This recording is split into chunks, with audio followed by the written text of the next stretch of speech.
Good afternoon. Welcome to the Rotary Club of Des Moines. My name is Matt Busick and I'm the president. I'd like to start today's program by welcoming our guests. If after you hear your name, you could stand up and stay standing. And the rest of you, please hold applause until I get through eight total guests. So first of all, Russ Frazier, president of Anawam Housing and Altera Property Solutions. He's a guest of Doug Saltzgaber, and what I heard is that Doug didn't even bother to show up and be here for you. So Doug, bad job out of you. But I think Dave Busick stepped up, and that's good. Thank you, Dave. Todd Wishman, Senior Vice President and Chief Lending Officer from Bankers Trust, is with us today, a guest of Becky Greenwald. Glad to have you. Lisa Bianco, former Director of Art at Meredith Corporation and a guest of David Oman. Seth Delutri, General Counsel from TMC Transportation, a guest of Tim Lowitz, all the way in the back. Thanks for joining us, Seth. Joyce Wheeler, a Waukee Rotarian pharmacist and spouse of Todd Wheeler. Carol Olson, Jennifer Hine, Matt Rector, all guests of the club and on Senator Grassley's staff. And that's, I've got one more announcement about people. Chris Anderson, please stand. We are so glad to have you back, reinstated as a member of the Rotary Club of Des Moines. Happy to have you back in Des Moines. Happy to have you back at Rotary Club of Des Moines. And that's it.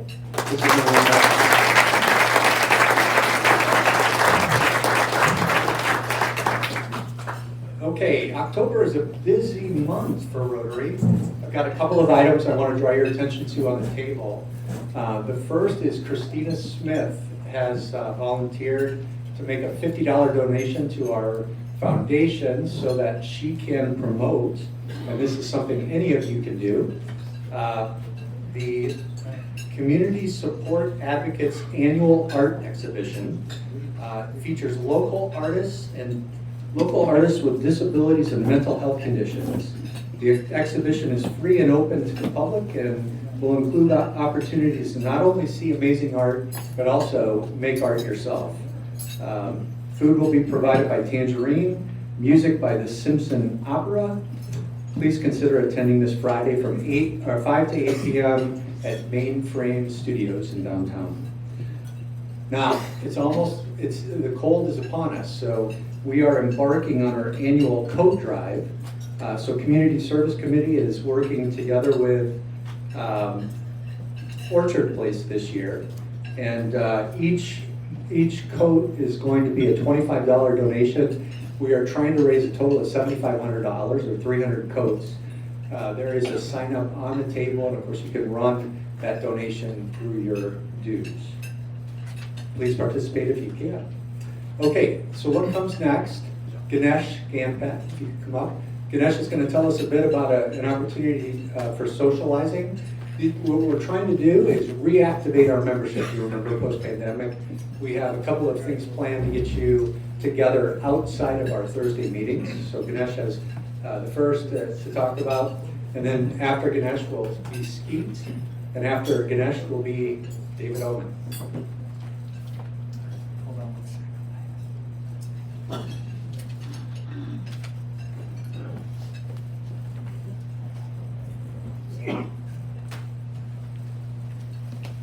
Thank you, President Matt. Well, I want to personally invite you all to a tour of Glendale Cemetery. I am no historian, but I do serve as the great City of Des Moines Parks and Rec Cemetery Manager, and I'll tell you, I've spent over 300 hours, not at the taxpayers' dime, don't worry about it, researching great things about Glendale Cemetery. And I know some of you are familiar with Gerald LeBlanc, who used to do the tours at Woodland. Now that's been passed on to another historian, Archie Cook. But I want to invite you out because I do about a 1.5 mile walking tour. That's about 2 hours. And besides the tour guide just being a fascinating person, and filling your minds with great historical accurate information that's going to inspire you, I think you're going to get to see great things that you may not even know about. For example, you're going to get an opportunity to go and see the inside of the Glendale Abbey, not because a former mayor named Isles is in that particular building, but a former governor and U.S. Senator, 26th governor of the state of Iowa. Does anybody know who that is? Clyde Herring. There's a building downtown here named the Herring Building. There's an automobile company that used to exist right here out of Des Moines, Iowa, that was the most successful automobile plant west of the Mississippi. So you're going to learn a little bit about that. I also want to invite you to this tour because yes, we do talk about Henry Agard Wallace, Vice President, U.S. Senator. Now, we'll talk about some of these things that will inspire you as well. Ebenezer Ingersoll, there's a Pulitzer Prize winner that's buried in Glendale Cemetery. I could go on, but I think it would be best for you to just to come out and see the tour. Yes, I'll talk about the tie dam section. Yes, I'll talk about Islamic burials. Yes, we'll feed you some information about how the cemetery operates. And yes, we'll talk about the hottest thing in cemeteries, which is cremation burials. So, there will be humor. There will be action. There will be suspense. It'll be a lovely tour because once again, it's my tour. 2 hours of your life that you'll wish that you'll want to spend more time with me. So with that said, there are sign-up sheets that are outside, limited to 35 people. I decided to do this for free for you all because I think you'll love it. Next, I want you to give an arousing level of applause as we introduce Skeet that will lead you in 3 items. Thank you.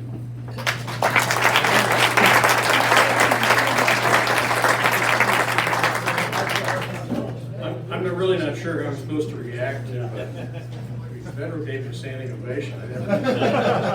So, thank you.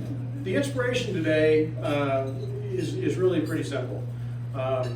We live in the greatest country in the world. We live in a society where we can elect people to serve our interests. Now, not everybody gets elected that maybe we want to get elected, but be that as it may, we have the opportunity to do that. We can complain about our government, just like people in China can complain about our government. They can't complain about theirs. But we're very fortunate in that regard. So today's inspiration is remembering and thanking your fellow Americans for the opportunities to do what we get to do in a month.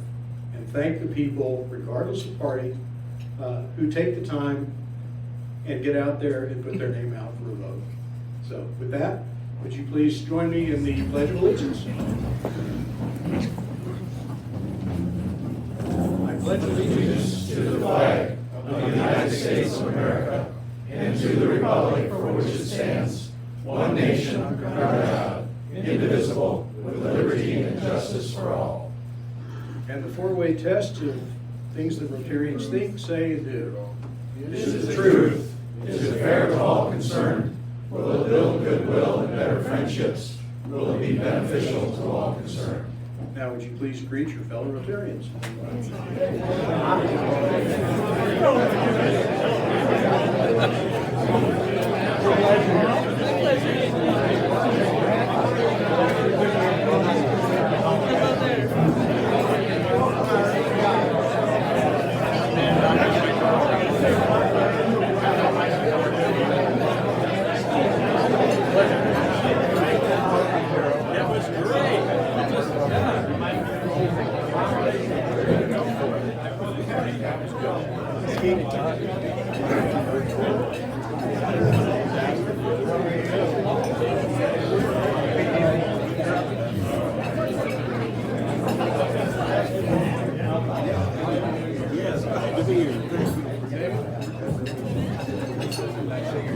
You did?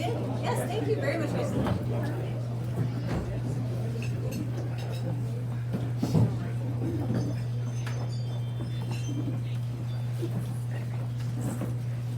Well, good afternoon, everybody. How are you? How are you doing? Man, I just want to take a moment and tell you, you are doing one great job as president of this club. I mean,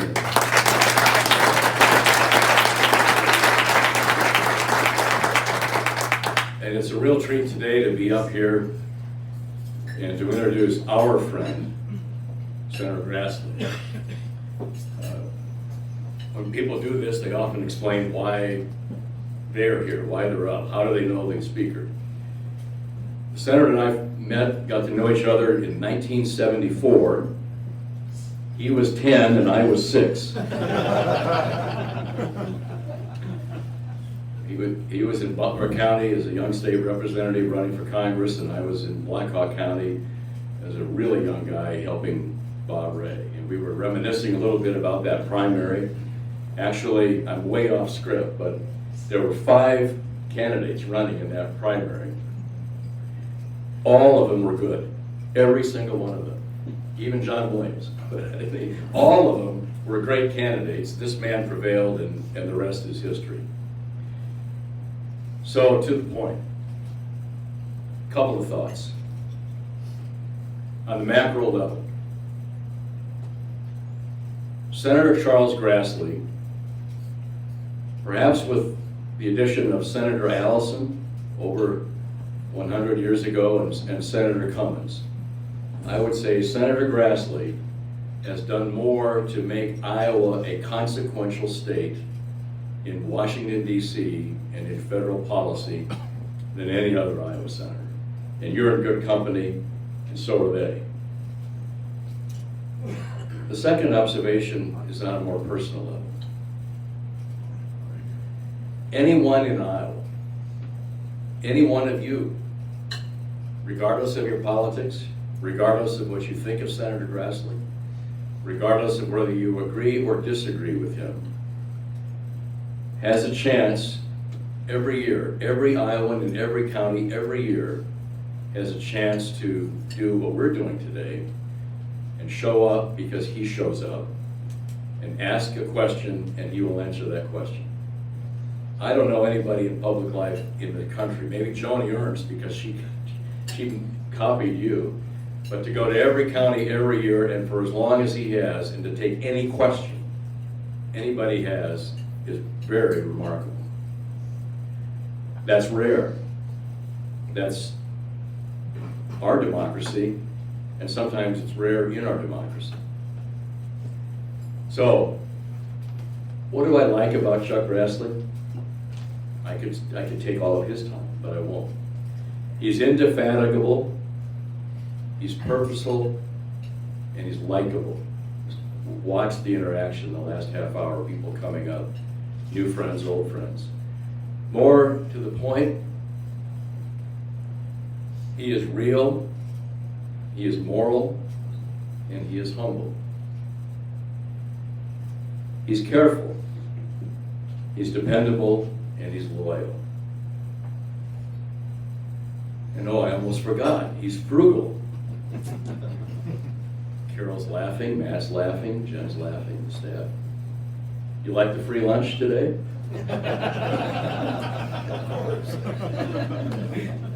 Well, now you can work for it. Please welcome our speaker today, our Iowa senior senator, the senator. Don't get out, don't get out. The senator we have, the senator we want, Charles Grassley, please.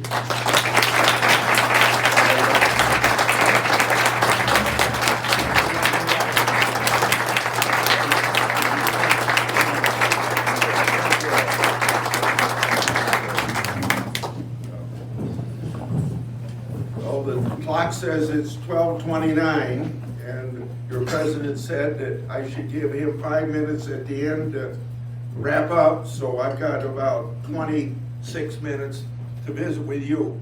And I don't intend to take all that time to speak just one direction.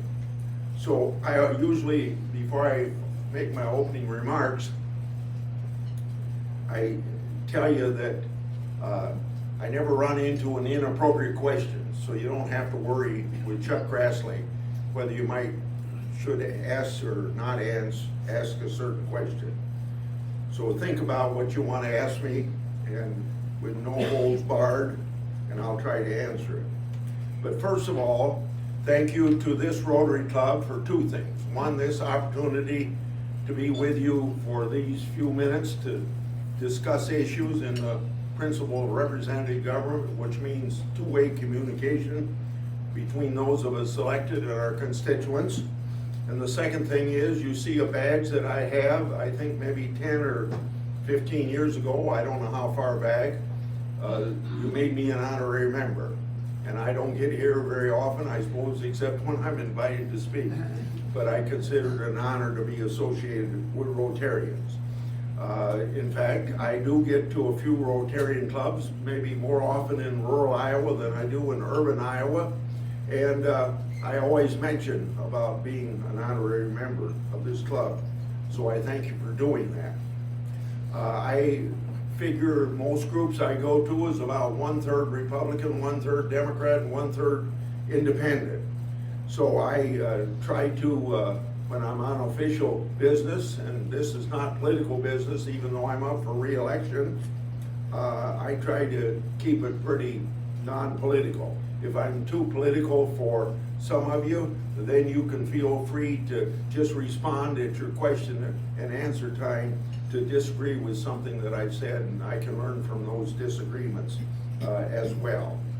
So I think I'm going to start with what I've heard about 3 items that I hear at my town meetings around Iowa that are concerned Iowa, and I would guess that they aren't much different than anything that you folks might have on your mind. Inflation or cost of living, and particularly from women who presumably do most of the shopping, because I hear it more from women than I do men about the cost of groceries being up 13%, the average overall inflation up 8.3%. And from that standpoint, the only thing I can say is that Congress is responsible to a great degree, to the extent that after we shut down the government, or not the government, after we shut down the economy, March the 13th for the pandemic, because we, quite frankly, we panicked, we made a lot of mistakes. Hopefully we wouldn't make those mistakes again. I think Governor Reynolds didn't make those mistakes in Iowa. She said about 82% of the jobs in Iowa were essential jobs, but in a lot of other parts of the country, 22 million people were immediately unemployed. So after that happened on a Thursday or Friday, Monday you come back and it's kind of like we think, oh my God, what did we do? So then you start taking care of the 22 million people that you unemployed. You don't know about the virus, so you put up money for the virus. I suppose the best thing to say would be to develop the vaccines. And then you do things to reestablish confidence in the economy after the stock market went down from 28 down to 18 or something overnight. So we spent probably $2.5 or $3 trillion, almost on a total bipartisan basis, with most of those bills passing in the United States Senate by about 90-something to a few lesser votes. And we were completely united on what we needed to do to get the economy up and running. By Christmas, it was up and running. And then we have an election and a new president, a new Congress takes over. And then we have economists like Larry Summers saying, you've already got the economy turned around, don't spend any more money. But immediately $2 trillion spent. And then feeding the fires of inflation. And then a little bit later, 714 for a bill that passed this August. And then another one for the relief of student debt, or student loans of about 567 million. So when you're in a hole, you quit digging.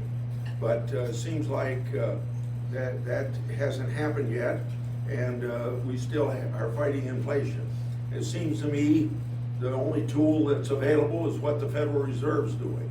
And they're on very much a balancing act between increasing interest how high to fight inflation, but not so high that you're going to get us into a deeper recession than we're already in.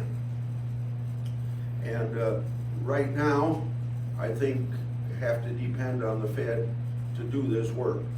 Congress can do some things, but I think most of it is quit digging. The second issue that I get is on the cost of gasoline.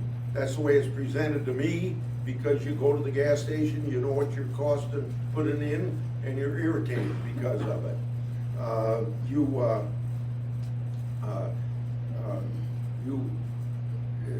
Where the cost of energy is really more important, and probably half of the cost of, half of the 8 3/10% inflation is the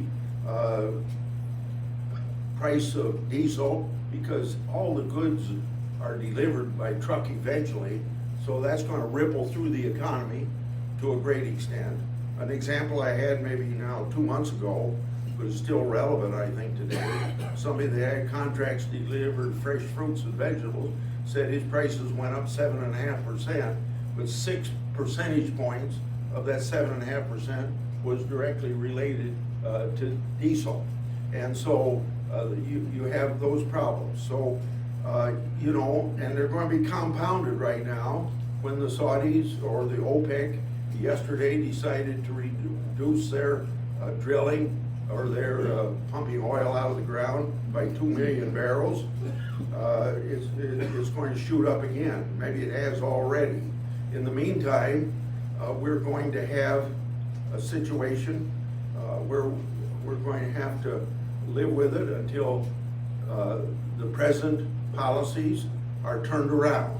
Those policies are, I guess, 3 or 4. When you stop building pipelines, when you stop drilling, when you stop or put more regulations on fracking, when you tell banks not to loan to energy companies. What do you expect when inflation was 1.4 the first year of this, or the first day of this administration? Now it's 8.3, and energy being about half of that 8.3, prices shoot up under those circumstances. And then we beg Saudi Arabia or Venezuela to send us more oil, which is kind of in conflict with the existing policies against global warming, because they don't have the environmental regulations that we have in this country. So you're importing some of the pollution that you don't like to have. And worse than that, we've got all of this energy right here in this country, that if we would allow it to move forward, we wouldn't have to depend upon OPEC or those countries sending more oil to us, or we wouldn't have to worry about them being a monopoly that can set these prices, because during the years when we were exporting oil, we were a modifier of whatever OPEC wanted to do, and basically OPEC was out of business for quite a few years as we were energy independent. But all of a sudden we become energy dependent, and it doesn't seem to me a wise policy. The last item I hear from my constituents is something like this: why don't you senators do something about the border, meaning the southern border? By the way, the United States is a welcoming nation of immigrants, and we're proud of it. We have about 1 million people come here every year within our laws legally. And so people see people violating their laws. I answer the question this way, 2 ways. I say, first of all, I would vote for money to complete the wall. Secondly, secondly, we already have laws that you can't come to this country without our permission, but we don't enforce the laws in the Senate. The President of the United States enforces those laws, and he's decided open border is a good policy. You could say for humanitarian reasons, this is a good policy. You could say for people that want to improve their lifestyle and their economic conditions, the American dream is a very welcoming place and a proven product that most countries don't have, because they don't have the same economic system we have. Or worldwide, you can say that the free market system has reduced poverty from half down to, well, it was down to about 11% worldwide. I think because of the pandemic, and it's back up to about 20% now. But these sort of free market principles have worked to reduce poverty worldwide. And so we're a welcoming nation. We welcome, but we want people to come here. So let's say there's good humanitarian reasons for doing it, but what comes with it is things like fentanyl that kills 200 Iowans, kills 70,000 Americans out of 104,000 that die from drug overdose. It brings in at least 78 people that are on the terrorist watch list, and we don't know how many more were part of the 500,000 of what we call gotaways that were never administered or registered with our government. Then you have people with hundreds of people with criminal records entering the country, and one of them just murdered somebody with a end loader in, I don't know if it was Texas or Florida, but someplace recently.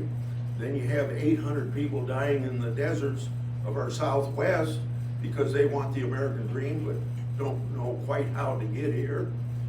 They get into our country but don't get through our country. And then you have the human trafficking that's associated with it. You have the raping of women on the way up through Mexico to the border. You have, I guess, maybe there's a lot of other things. Oh, one other very important thing is enriching the cartel, not only through drug trafficking, but through what you have to pay to get to the Rio Grande, to get across the river, to get to this country. Enriched by hundreds of millions of dollars. And maybe I've even seen billions, but I want to be sure and say hundreds of millions of dollars. And it just, it's what comes with an open border, not just the open border itself, or being nice to people that want the American dream. So, those are the problems that we have before us. Those are the problems that Congress ought to be working on, but Congress just doesn't solve these problems by themselves. You work in conjunction with the President of the United States, and I think I've established a record of working with whoever, a Republican or Democrat, and also finding fault through my oversight work, or you might call it my investigative work, of not caring whether it's a Republican president or a Democrat president, because I believe in carrying out my constitutional responsibilities of oversight. In other words, what you learned in political science, checks and balances of government. We not only pass laws, we not only spend money or appropriate money, we have a responsibility to see what the Constitution says the president must do to faithfully execute the laws of his country. So for me, that doesn't matter whether it's a Republican or Democrat, I'm going to do my job of constitutional oversight. So we are fortunate in some of these respects where presidents, both Trump, well, I suppose maybe any president, but it seems like it started a little bit with Obama and then Trump, and now again with Biden. You have the court stepping in and say, you overstepped your bounds. And one of those most recent court decisions was the West Virginia case in June of this year that dealt just with the EPA. But it's so sweeping that it's going to make an impact throughout all of bureaucracy. EPA wanted to do something about, I think, under the Clean Air Act. On a 63 decision, the court said the statute doesn't give you the authority to do that. And so they ruled that whatever they want to do was unconstitutional. So the courts have stepped in to stop various presidents from doing things, overstepping their bounds. And I think that West Virginia case is going to have a very positive effect through bureaucrats that just will stretch the law as far as they can and get away with it until somebody challenges it and they get away with it more than they're challenged. I think that's going to have an opportunity. That isn't just saying to the bureaucracy that you can't do it. They're at the same time saying to Congress, when you write laws, you ought to write them more specifically and with what your intent is. Not just pass something very general and say, we'll just leave it up to the bureaucracy or the regulators to fill in the details. That's been done for decades and decades, and maybe the West Virginia case will challenge it. We're gonna find out. There was a case argued Monday dealing with wetlands where bureaucrats seem to be overstepping their boundaries, and a couple other cases that are coming up that maybe will define that even more than the West Virginia case has. Now it's exactly 10 minutes for questions. So who wants to be the first to ask a question? And if I don't repeat, you told me I had to repeat the question. That's what your literature said to me. So if I don't repeat the question, yell at me. Yeah. Okay, who's the first question? And I'm always looking down here, but yes, would you please stand up? Do you think that Congress, and I'm not sure between the House and Senate, Congress has given too much power to the president to do things that should be done by Congress? Yes. The question is, do I think that Congress has given too much power to the president? Yeah, it's probably started a little bit in Woodrow Wilson, ran away under FDR, and then even worse under LBJ. But whether you have a Republican Congress or a Democrat Congress, we're all guilty of that. And I think I've already referred to the West Virginia case. I think that's going to temper that to some extent. But I can't go much beyond that, and only time will tell whether I'm right. But the West Virginia case is a perfect example that Congress wasn't doing its job, and it also is an answer to the question or the proposition that I've given to you that regulators take advantage of those loopholes or whatever you want to call them. Next question. Yes. So, what can you say about the president's plan to give student loans? Yeah, okay. That's a very important question and probably affects many Iowans. I think it's, well, first of all, let me start out with the basic thing. Or repeating the question? Yeah, that's right. You're on the job. That's why you're president. The question is, what do I think of the president for giving loans, student loans? I'm going to start with the beginning, and it deals with what the president might have authority to do. I guess I don't think the president has authority to do it, and along that line, I'm co-sponsoring a bill by Senator Thune to make sure that the president can't do that in the future. And then more specifically, to answer your question about my personal opinion, is that there were, first of all, for 18 months, the president himself said he didn't have the authority to do it. And Pelosi was quoted frequently on television saying only Congress could do that. So then the president finds some reason for doing it, and he doesn't. And now it could be challenged in the courts. But my view is that it's a slippery slope. Outside the fact I don't think he has authority to do it, it's a slippery slope. Where is it going to continue for further student loans, or is it going to go over into home mortgages or car loans and things like that? I don't know where you end it. And then the final answer would be basically that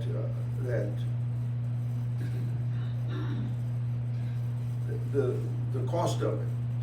I think, no, there's still one bigger thing that I just about forgot, and that is the unfairness to the people that didn't go to college, or the people that went to college and paid their loans off, or the ones that are going to college now, working their way through college. Just seem to be fundamentally unfair to help some when the others have done it on their own. Okay. For any of you, I'm willing to listen to a rebuttal if you want to give it to me. You're next. Oh, thank you. You mentioned immigration, Yes. and there was a gang of 8 with Senator McCain Yeah. that tried to create a rational immigration policy. The House wouldn't hear it. now that we have Florida in need of a lot of roofers, isn't it time to get a rational immigration policy going? Yes, it is time.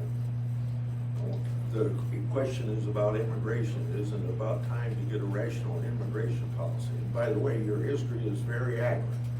That bill passed 67 to something in the Senate and died in the House. And the only other immigration debate we've had since 2013 was February of 2018, when I got a bill out of my committee, the Judiciary Committee, where I was chairman, to legalize the DACA kids. And that did get 60 votes, so obviously that's not taken care of. By the way, that's a very imminent issue now, because this morning, the Fifth Circuit Court of Appeals ruled that what the president has done to legalize DACA kids, it was beyond his authority to do it. Another example of my giving you that the courts step in when the president oversteps his bound. And this may force Congress to act sooner than later.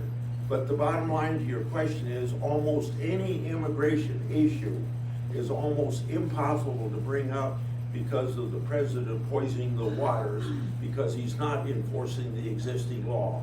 And since he stopped building the wall and all that stuff on the first day that he was in office, until that situation improves, I don't know whether you can get it up. Now, maybe on the DACA kids and what the Fifth Circuit Court does, I would hope that we could deal in that area, because I don't consider the DACA kids to be illegally entering the country, because their parents brought them here. Their parents may have illegally entered the country, but not the kids. But I think I can't say much more than just what the political environment is right now. Now, maybe the election's gonna make a difference, but I can't, there's no way I can prove that till you get into November, December, or maybe even January to answer that question for you. But I hope it does improve. And if we're in the majority, I'm going to be chairman of the Judiciary Committee again, and maybe I can make that happen. Please. Yes, sir. Senator Grassley, could you talk about the Jones Act and how that is impacting the flow of fuel to the Northeast, for example, flow of goods to Puerto Rico, and why a protectionist measure that was done in the Depression should still be on the law? Actually, I think it was done in the 1920s, but you're only 10 years off if I'm wrong. If you're right, I'm wrong by 10 years. It's about the Jones Act. Simply, the Jones Act requires American flagships to be used to ship from one port in the United States to another point in the United States, and that would include from the United States to Puerto Rico. It's a feather bedding responsibility to subsidize our maritime industry and our maritime employees. And for one thing, we don't have the ships flagged in our country that are necessary to do it. So because of the Jones Act, that's why you get most of the ships flagged in Norway or Portugal or Liberia, I think is where most of them are flagged. And for instance, he mentioned going to the Northeast from, let's say, from the Gulf of Mexico to the Northeast with heating oil or fuel oil and stuff like that. This is one of the reasons why it's just unconscionable that people in New England don't want to build pipelines, which is the safest way to move this stuff. But, and then you've got the increased cost because of subsidization. I would vote to repeal the Jones Act, but I don't think it'll ever happen. But another place where it doesn't make sense is, when we ship these humanitarian grains over to some place where people are starving to death, and you have to use that program, then you have a situation where maybe the dollar would only be worth 75 cents. Whereas if we send the money, you can spend 100% of the dollar on buying food for the people that are starving to death. Whoever wants, there's 3 hands, 2 hands. You guys find it out. What would your vote on the John Lewis Voting Rights Act after it passed the Yeah. House? It hasn't been voted on in the United States Senate unless there was no, I think I'm wrong on that. There was a vote to bring it up, and it didn't get 60 votes to get brought up, and I voted against it because I think the Voting Rights Act of 64, or whatever the date is accurate from the standpoint that we just see very much opportunities for anybody that wants to vote to vote. In fact, in Mississippi, there's a higher percentage of African American votes than white people vote, as an example. There was a lady back there, and then there's a hand over here. And then I think my 5 minutes will be up. This is a little bit of a comment with a question. You know, all this Florida situation is going on, and Sanibel Island has a direct contact to Iowa and the country. That's where J. Dean Garland, who was the Pulitzer Prize winner for many times for the Des Moines Register Review, established that as a conservation site. And that was washed out. And there's one way in and one way out of Sanibel Island, and that was just all gone. So I don't know, just be sure that that is protected, because it's conservation. It's where the best shells of the world come from. And if you have any vote on getting money. Yeah. Well, the question is about the destruction from the hurricane in Alaska, or in Florida, and as it directly relates to Sanibel Island and a famous person connected with that island. And I can't speak to the specific issue you're talking about, but the only question for Congress is, because the laws are already in place for all of these natural disasters, then it's just a question of Congress providing the money. Now, we wouldn't have the slightest idea how much money it's going to take to rebuild Florida, but the money's going to be there just like it would be for any natural disaster. Who's the person over here? Yes, Senator, thank you for speaking with us today. You mentioned that a lot of pain points with people are in inflation with groceries or price of gas and things of that nature. But on a percentage basis, healthcare is a lot more than that in your lower income Americans' life. What can we do to address that discrepancy compared to every other civilized first world country in the world? Well, this may be more of a narrow, the question is on health care, what we can do to increase cost of health care. If you look at the Grassley-Wyden bill to get prescription drug prices down, prescription drug prices are 20% of the cost of medicine, and not have a year-over-year increase of more than the CPI, I think would be a big start forward. And that's not the only answer, but that's the only answer I got time to give. It's your 5 minutes are here. Thank you.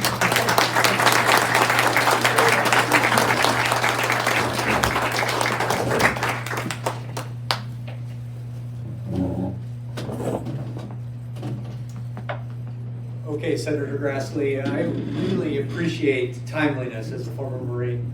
Thank you for doing that. And thank you for investing the time you did with us today. In recognition of the time you donated, we're giving a book in your honor to the Rotary Rosie Reader Band Collection. This traveling library has reached scores of readers across the Des Moines Metro ever since 2020, when our club donated $40,000 to the Des Moines Public Library for its purchase. So thank you for your time. Okay, shifting gears to what comes next. You might want to close your ears to what I'm about to say. But we are a balanced club. And so Admiral Mike Franken will be here next week. I'll applaud that. And following Admiral Mike Franken is Governor Kim Reynolds. Can you tell it's political season? And then last, David Stark from Unity Point Health will be here on October 27th. I really appreciate all of you being here today, and thank you so much, Senator Grassley, for your years of service and dedication to this great state and to this great nation. We really appreciate it. And I can't say enough, it is a real honor to have you be an honorary member of our club. Thank you for being here. And thanks all of you. We will, David? Time and place of the cemetery tour. Aha! Ganesh? The 20th of October, 4:30 PM. Okay. 6:30 PM. October 20th, 4:30 PM. And you know, the timing is about right for Halloween, right? So you can come if you want in costumes. That would be a lot of fun. Thank you for your time today. We are adjourned.